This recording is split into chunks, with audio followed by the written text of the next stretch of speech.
I'm going to take a little bit of the weight off the back right here with my thinning shears.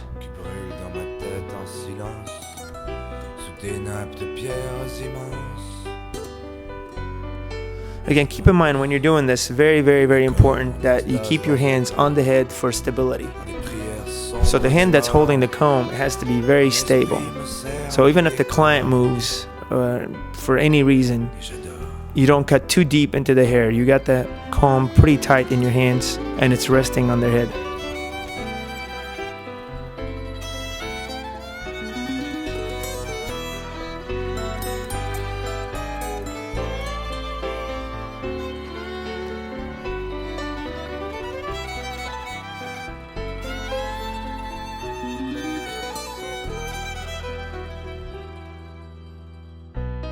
Now I'm blending the sides a little bit more.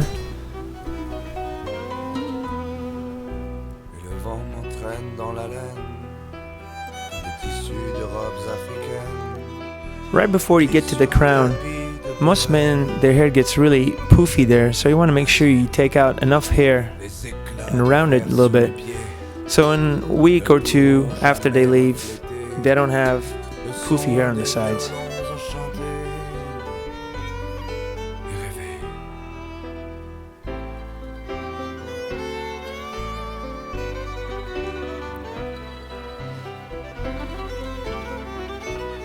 Go and taking some of the weight off the top.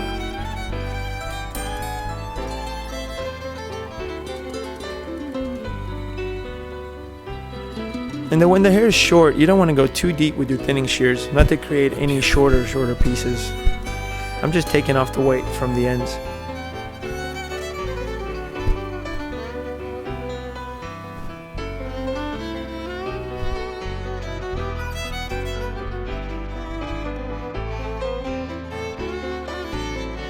Now we're going to blow dry it. In the blow dry, you want to use the blow dryer just kind of like a natural tool. You want to dry the hair in a natural way that it will grow. Not to make it, stick out in any funny ways. So he's got a little swirl in the back of his head. So I'm just going to use that and blow dry the direction that the swirl's going. So none of the hairs stick out in any unwanted ways. So the back, I'm drying the back. The front, I dry it to the front. And if it's going to the right, I'm drying it to the front and to the right.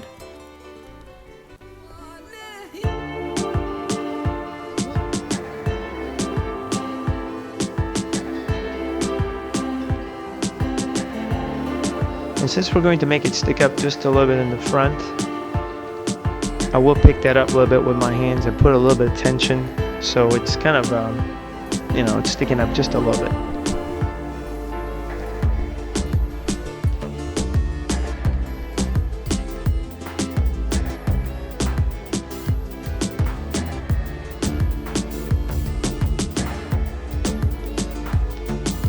Again, always keep in mind the shape of the head. And as you're blow drying, keep an eye on that just to make sure that everything's proportioned. All the angles are right with the shape of the face.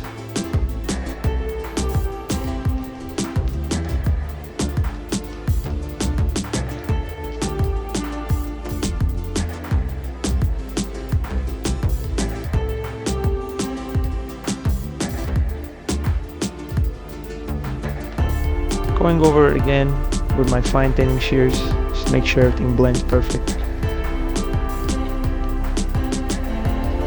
Again, keep in mind, he's not going to wear his hair wet. So when it's dry, it has to look perfect. So going over the haircut when it's dry is very important for any missed hair that you didn't see while it was wet. Just kind of go over it, giving a better finish.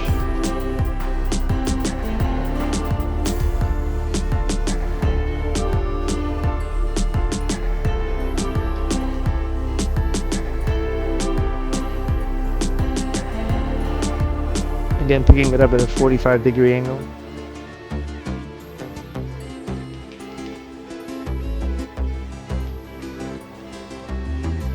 It's a bit thick still on top, taking some of that weight off. Again, important to keep your fingers on the head when you're holding the comb for stability. This gives you the ability to do a haircut quick and easy without stressing out about matching all the little pieces. And you notice I'm using a wide tooth comb, so the hair is not compacted, where each line that you cut, each guideline that you cut, it's too compacted and you have to blend from one to the other. This is a very loose cut. It's as you're cutting it, you're blending it, so it makes better sense to do it this way. Just you don't have to blend it after each cut afterwards. And it gives you the ability to do a haircut, men's haircut, in about 30 minutes to 45 minutes or quicker.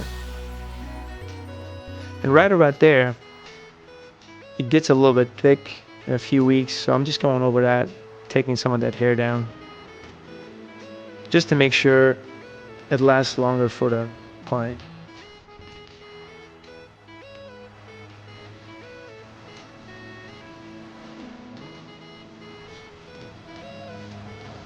And again, anytime you use a thinning shear, when you're done, you want to go over it with your scissor to make sure you take off any ends that you've created. You don't want the hair to look frayed when you're finished.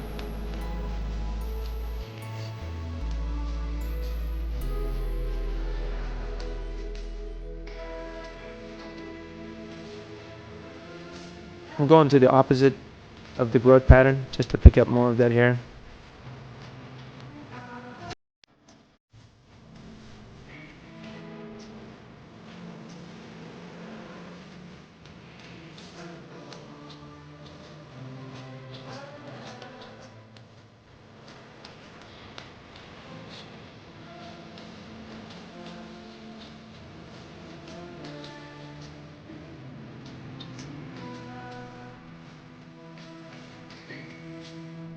Going over it with the edgers, just taking it a little closer. The same technique as scissor over comb. It's just you're using the edgers. I'm just cleaning it up his ears, right about his ears.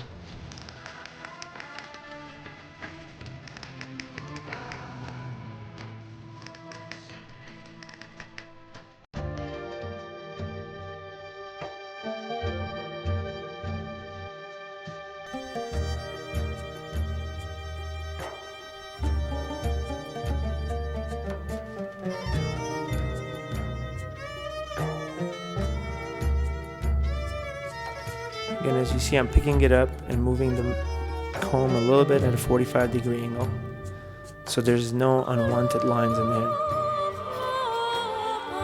This kind of gives you a more of a faded look from short to long.